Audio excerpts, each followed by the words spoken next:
हम लोगों ने इलेक्ट्रोकेमिस्ट्री के अंदर जो सवाल को सीखने का प्रयास किया है उसमें हम लोग आज क्वेश्चन टाइप 2 को डिस्कस करने जा रहे हैं। हमारे डिस्कशन का जो मेन टॉपिक है क्वेश्चन टाइप 2। तो क्वेश्चन टाइप 2 में क्या है, एप्लीकेशन सीखेंगे हम लोग इलेक्ट्रोकेमिकल सीरीज वाले पार्ट में ही। तो हम लोग कहते हैं कि वहां पर कैलकुलेट करना है standard EMF of the cell. इसका क्या करना है, standard EMF of the cell. तो हमारा टॉपिक जो है इलेक्ट्रोकेमिस्ट्री के टॉपिक में हम लोग जो बात करेंगे calculation of the standard EMF of the cell. तो सेल का स्टैंडर्ड फॉर्म में ईएमएफ कैसे हम फाइंड आउट करेंगे उसको समझते हैं। तो क्वेश्चन टाइप में ये कहता है कि आपको एक रिएक्शन दिया हुआ है, calculate E naught cell for the following given reactions. यहाँ पर Zn प्लस, यहाँ पर Cu प्लस 2 1m दिया हुआ है, यहाँ पर Zn प्लस 2 1m और यहाँ पर Cu। तो सबसे पहले अगर और क्या दे रखा है, E नॉट दिया हुआ है Zn एंड Zn प्लस 2 का वैल्यू कितना है 0.76 volt and E not Cu plus 2 and Cu का यहाँ पर क्या दिया है 0.34। तो सबसे पहले ऐसा सवाल को करने के लिए आपको सबसे पहले दो कॉन्सेप्ट को सीखना बहुत ज्यादा जरूरी होगा।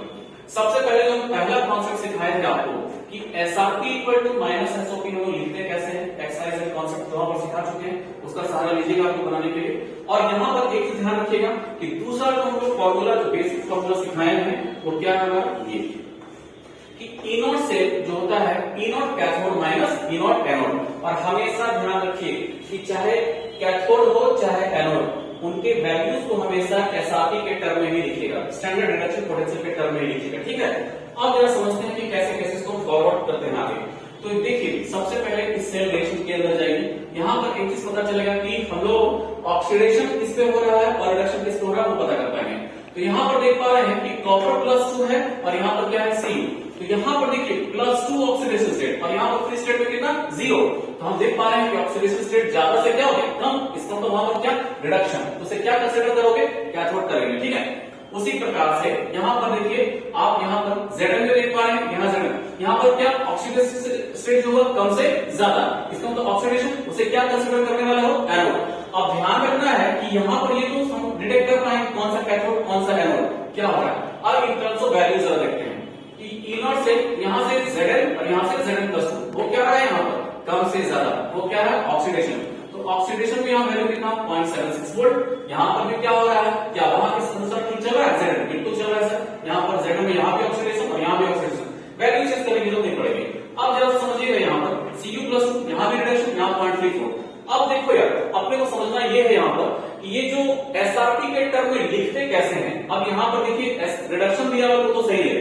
तो हमारा देखिएगा कि अगर हम एनोड पे देख पा रहे हैं, तो एनोड पे देख पा रहे हैं तो हम लोग क्या सीख पाते हैं कि एनोड का वैल्यू यहाँ ऑक्सीडेशन होता है कि उस क्वेश्चन को बनाने के लिए करना क्या है, एसआरपी के टर्म में लिखना है। तो एसआरपी के टर्म में कैसे लिखोगे एसओपी को, तो हम लोग जानते हैं कि SRP equal to minus SOP E anode. तो यहाँ पर एसओपी का जो वैल्यू दिया हुआ है उसको नेगेटिव साइन लगा कर लिख देंगे, क्लियर है आपको, पहला चीज क्लियर हो गया। दूसरा चीज हम लोग बात करें कैथोड। अब यहाँ पर कैथोड पे क्या हो रहा है हम लोग को तो पता चल गया है कि हम लोग यहाँ पर कि Cu प्लस 2 यहाँ पर Cu यहाँ पर रिडक्शन हो ही रहा है। तो रिडक्शन का वैल्यू चेंज करने की जरूरत पड़ेगी क्या, नहीं पड़ेगी। जो वैल्यू दे रखा है वही हम लोग एज इट इज पुट करने वाले हैं। आइए बात करते हैं यहाँ पर ई नॉट सेल के बारे में। तो फॉर्मूला क्या है, E naught cell equal to E naught cathode and E naught anode. हमें बदलना पड़ा सिर्फ इसको, क्योंकि यहाँ तो ये चेंज करने की जरूरत नहीं पड़ेगी according to the cell reaction. अब ये 0.34 और माइनस तो साइन है यहाँ पर, और हमने एनोड पर एसआरपी, क्योंकि यहाँ तो हो तो रहा था ऑक्सीडेशन वाला केस, यहाँ पर देख पा रहे हैं एसआरपी यहाँ पर जो एनोड वाला पार्ट था ये Zn प्लस 2 ऑक्सीडेशन। तो हमें करना क्या पड़ेगा, यहाँ पर एसआरपी निकालने के लिए क्या करना पड़ेगा, नेगेटिव टर्म लगाना पड़ेगा।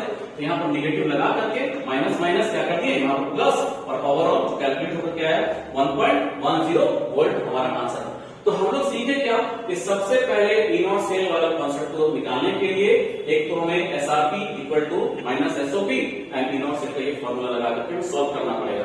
और इस तरह से पहले देखिए, हमेशा ध्यान रखिए इस सेल का रिएक्शन क्या दिया हुआ है उससे आप कैथोड एनोड डिटेक्ट कीजिए, फिर जो गिवन वैल्यूज हैं क्या उसमें वही चीज हो रहा है जो यहाँ पर दिया हुआ है ये भी पहले पता करिए। अगर नहीं हो रहा है इस पहले वाले पार्ट का सहारा लेकर के उसमें एनोड का साइन को आप पहले कन्वर्ट करते